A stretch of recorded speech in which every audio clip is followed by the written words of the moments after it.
ಹಳ್ಳಿ ಗ್ರಾಮದಲ್ಲಿ ಒಂದು CSR ಫಂಡ್ ಮುಖಾಂತರ 32.5 ಲಕ್ಷ ರೂಪಾಯಿಗಳ ಒಂದು ಉತ್ತಮವಾದ ಶಾಲಾ ಕಟ್ಟಡವನ್ನು ಕಟ್ಟಲಿಕ್ಕೆ ನಮ್ಮ ಗ್ರಾಮದ ಎಲ್ಲ ಮುಖ್ಯಸ್ಥರು ಸೇರಿ ಶಂಕುಸ್ಥಾಪನೆಯನ್ನು ಮಾಡಿದರು. ಇವತ್ತಿನ ದಿನ ಇದರ ಉದ್ಘಾಟನೆ ಕಾರ್ಯಕ್ರಮಕ್ಕೆ ಇಲ್ಲಿ ಬಂದಿದ್ದೇನೆ. ಅದೇ ರೀತಿಯಲ್ಲಿ ಚೀರ್ನಹಳ್ಳಿ ಗ್ರಾಮದಲ್ಲಿ ಈಗ ಇದೇ ರೀತಿಯಲ್ಲಿ 32 ಲಕ್ಷ ರೂಪಾಯಿನಲ್ಲಿ ಮತ್ತು ಆ ಹಳ್ಳಿನಲ್ಲೂ ಸಹ ಶಾಲಾ ಕಟ್ಟಡಕ್ಕೆ ಗುದ್ಲಿ ಪೂಜೆ ಕಾರ್ಯಕ್ರಮ ಇಟ್ಕೊಂಡಿದ್ದೇವೆ.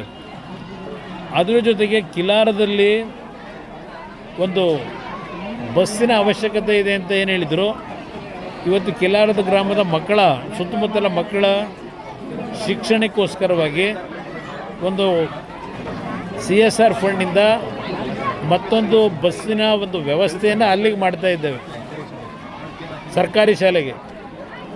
ಇನ್ನೂ ಹಲವಾರು ರೀತಿಯಲ್ಲಿ CSR ಫಂಡ್ ಮುಖಾಂತರ ಗ್ರಾಮಗಳಲ್ಲಿ ಎಲ್ಲಿ ವಿಶೇಷವಾಗಿ ಶಿಕ್ಷಣಕ್ಕೆ ಆದ್ಯತೆ ಕೊಡಬೇಕು ಆ ನಿಟ್ಟಿನಲ್ಲಿ ಪ್ರಥಮ ಆದ್ಯತೆಯನ್ನು ಕೊಡ್ತಕ್ಕಂಥದ್ದು. ಅದ್ರ ಜೊತೆಗೆ ಈಗ ಮಂಡ್ಯ ಜಿಲ್ಲೆಯ ಅಭಿವೃದ್ಧಿಗೆ ಮಂಡ್ಯ ಜಿಲ್ಲೆಯಲ್ಲಿ ಹಲವಾರು ಭಾಗದಲ್ಲಿ ರಸ್ತೆಗಳ ಒಂದು ನಿರ್ಮಾಣಕ್ಕೆ CRFನ ಅಡಿನಲ್ಲಿ 54 ಕೋಟಿ CSR ಫಂಡನ್ನು ಇವತ್ತು 54 ಕೋಟಿ ಹಣವನ್ನು ಬಿಡುಗಡೆ ಮಾಡ್ತಾ ಇದ್ದೇವೆ. ಅದಕ್ಕೆ ಒಂದು ಕಾರ್ಯಕ್ರಮಗಳಿಗೆ ಪೂಜೆ ಮಾಡಲಿಕ್ಕೆ ಸದ್ಯದಲ್ಲೇ ಮತ್ತೆ ಇನ್ನೊಂದು ಪ್ರೋಗ್ರಾಮ್ ಆಗ್ತಾಯಿದ್ದೇನೆ. ಹೀಗೆ ಹಲವಾರು ರೀತಿಯಲ್ಲಿ ಇವತ್ತು ಮಂಡ್ಯ ಜಿಲ್ಲೆಯ ಅಭಿವೃದ್ಧಿಗೆ ನನ್ನದೇ ಆದಂಥ ರೀತಿಯಲ್ಲಿ ಕಾರ್ಯಕ್ರಮಗಳನ್ನು ತರಲಿಕ್ಕೆ ಪ್ರಯತ್ನ ಪಡ್ತಾ ಇದ್ದೀನಿ. ನಿನ್ನೆ ದಿನದ ಅದು 37 ವರ್ಷದಲ್ಲಿ ಈ ರೀತಿಯ ಒಂದು ಪ್ರಕರಣ ಕಂಡಂಥದ್ದು ಮೊದಲನೆಯ ಪ್ರಕರಣ ಅಂತಕ್ಕಂಥದ್ದನ್ನು ಅಲ್ಲಿಯ ಕಾರ್ಮಿಕರು ನಿನ್ನೆ ನನ್ನ ಮುಂದೆ ಹೇಳಿದ್ರು. ನಾನು ನಿನ್ನೆ 4 ಕಾಲಲ್ಲಾದಂಥ ಘಟನೆಯನ್ನು ಸಾಯಂಕಾಲ 6:30-7 ಗಂಟೆಗೆ ನನಗೆ ಮೆಸೇಜ್ ಬಂತು. ಅದರ ಹಿನ್ನೆಲೆಯಲ್ಲಿ ಇಮ್ಮಿಡಿಯೇಟಾಗಿ ನಮ್ಮ ಅಧಿಕಾರಿಗಳಿಗೆ ಸೂಚನೆ ಕೊಟ್ಟಿದ್ದೆ. ಅದರ ಜೊತೆಗೆ ಅಲ್ಲಿ ಲೋಕಲ್ MP ಏನಿದ್ದಾರೆ ಭರತ್ ಅಂತ ಹೇಳಿ ಅವ್ರಿಗೂ ಸಹ ಇಮ್ಮಿಡಿಯೇಟಾಗಿ ಸ್ಥಳಕ್ಕೆ ಹೋಗಿ ಏನೇನಾಗಿದೆ ಅಂತಕ್ಕಂಥ ಮಾಹಿತಿಯನ್ನು ನನಗೆ ಕೊಡಬೇಕು ಅಂತಕ್ಕಂಥದ್ದು ಹೇಳಿ, ಜೊತೆಗೆ ಆಂಧ್ರ ಪ್ರದೇಶ ಸರ್ಕಾರದಿಂದ ಹೋಮ್ ಮಿನಿಸ್ಟ್ರು ಇಮ್ಮಿಡಿಯೇಟಾಗಿ ಡೆಪ್ಯೂಟ್ ಮಾಡಿದರು. ನಾನು ಅಲ್ಲಿಗೆ 10:30 ಗಂಟೆ ಹೋದೆ. ರಾತ್ರಿ ಹೋಗಿ ಎಲ್ಲ ಪ್ಲ್ಯಾಂಟನ್ನು ವೀಕ್ಷಣೆ ಮಾಡಿ, ಅದು ಆಕಸ್ಮಿಕವಾಗಿ ಆಗಿರ್ತಕ್ಕಂಥದ್ದು ಅನ್ಫಾರ್ಚುನೇಟ್ ಥಿಂಗ್. ಆ ಥರ ಆಗಲಿಕ್ಕೆ ಸಾಧ್ಯವೇ ಇಲ್ಲ. ಆದರೆ ಅದು ಏನೋ ಒಂದು ನಾವು ಎಷ್ಟೇ ಜಾಗರೂಕರಾಗಿ ಕೆಲಸ ಮಾಡಿದ್ರು ಒಂದೊಂದು ಬಾರಿ ಈ ರೀತಿಯ ಘಟನೆ ಆಗ್ತಕ್ಕಂಥದ್ದೇನಿದೆ. ನಾನು ಎಲ್ಲವನ್ನು ವಿಚಾರಿಸಿದಾಗ ಮೊದಲನೇ ಬಾರಲ್ಲಿ 37 ವರ್ಷದಿಂದ ಕೆಲಸ ಮಾಡ್ತಕ್ಕಂಥ ಕೆಲವು ಟೆಕ್ನಿಷಿಯನ್ಸ್ ಹೇಳ್ತಾ ಇದ್ದರು ನನಗೆ, ಸರ್ ನಮ್ಮ ಜೀವನದಲ್ಲಿ ನಾವು 37 ವರ್ಷದಿಂದ ಇಲ್ಲಿ ಕೆಲಸ ಮಾಡ್ತಾ ಇದ್ದೇವೆ, ಇಂಥ ಘಟನೆ ಎಂದೂ ಆಗಿರಲಿಲ್ಲ ಅಂತಕ್ಕಂಥದ್ದನ್ನು ಅವರೆಲ್ಲ ನನ್ನ ಗಮನಕ್ಕೆ ತಂದರು.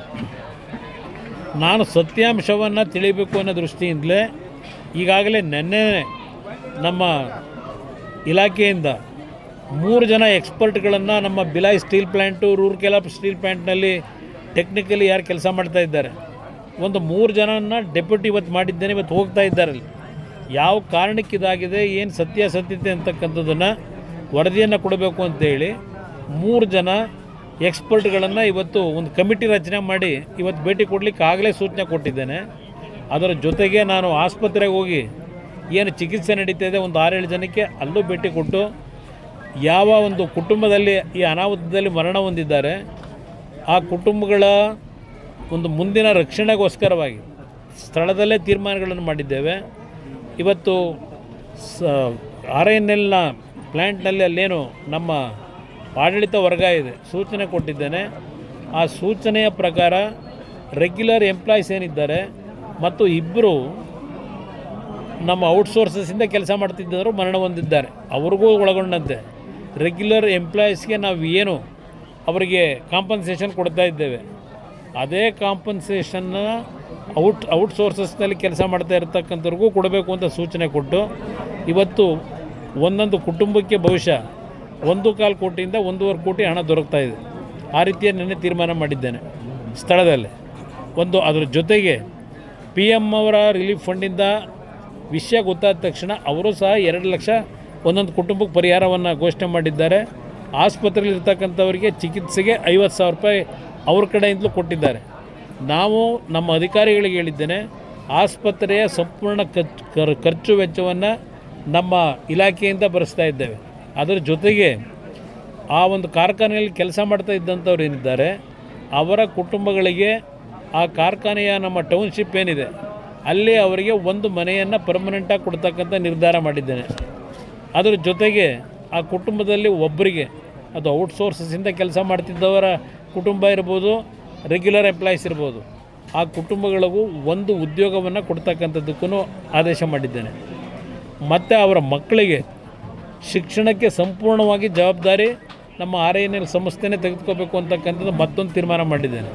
ಅಂದ ಅಲ್ಲಿ ತಕ್ಷಣಕ್ಕೆ ಆ ಕುಟುಂಬಕ್ಕೆ ನಾವು ಜೀವ ವಾಪಸ್ ತರಲಿಕ್ಕಾಗದೇ ಇದ್ದರೂ ಆ ಕುಟುಂಬಗಳ ಒಂದು ಬದುಕಿಗೆ ಬಹುಶಃ ಪ್ರಥಮ ಬಾರಿಗೆ ಈ ರೀತಿಯ ಒಂದು ಪರಿಹಾರವನ್ನು ಇವತ್ತು ತೆಗೆದುಕೊಂಡಿರ್ತಕ್ಕಂಥದ್ದು ಇಷ್ಟು ದೊಡ್ಡ ಮಟ್ಟದಲ್ಲಿ ಈ ಒಂದು ಪ್ರಕರಣದಲ್ಲಿ ಅಂತಕ್ಕಂಥದ್ದನ್ನು ನಿಮ್ಮ ಗಮನಕ್ಕೆ ತರ್ತಾ ಇದ್ದೇನೆ. ನಾನು ಹೋಗಿ ಎಲ್ಲ ಅವ್ರ ಜೊತೆ ಚರ್ಚೆ ಆದ ನಂತರ ಅವರಲ್ಲಿದ್ದಂಥ ಆತಂಕಗಳನ್ನು ಇವತ್ತು ಸಂಪೂರ್ಣವಾಗಿ ಸ್ವಲ್ಪ ಧೈರ್ಯ ತುಂಬಿದ್ದೇನೆ. ಅಲ್ಲಿ ಕೆಲಸ ಮಾಡ್ತಕ್ಕಂಥ ಎಂಪ್ಲಾಯೀಸ್ಗೆ ಹೇಳಿದ್ದೇನೆ, ನಿಮ್ಮ ಜೊತೆಯಲ್ಲಿ ನಾವು ಇದ್ದೇವೆ, ಯಾರೂ ಹೊಂದ್ಕೊಳ್ಳೋದು ಬೇಕಾಗಿಲ್ಲ, ತಪ್ಪು ಮಾಹಿತಿಗಳನ್ನು ಕೊಡಬಾರ್ದು ಅಂತಕ್ಕಂಥದ್ದನ್ನು ಹೇಳಿದ್ದೇವೆ. ಅದರಿಂದ ನಿನ್ನೆ ನಾನು ತಕ್ಷಣ ಹೋಗಿ ಅಲ್ಲಿ ಎಲ್ಲ ರೀತಿಯ ವ್ಯವಸ್ಥೆಗಳನ್ನು ಮಾಡಿ ಬೆಳಗಿನ ಜಾವ 3:15 ಗಂಟೆಗೆ ಬೆಂಗಳೂರು ವಾಪಸ್ ಬಂದು ಈಗ ಮಂಡ್ಯಕ್ಕೆ ಬಂದಿದ್ದೆ.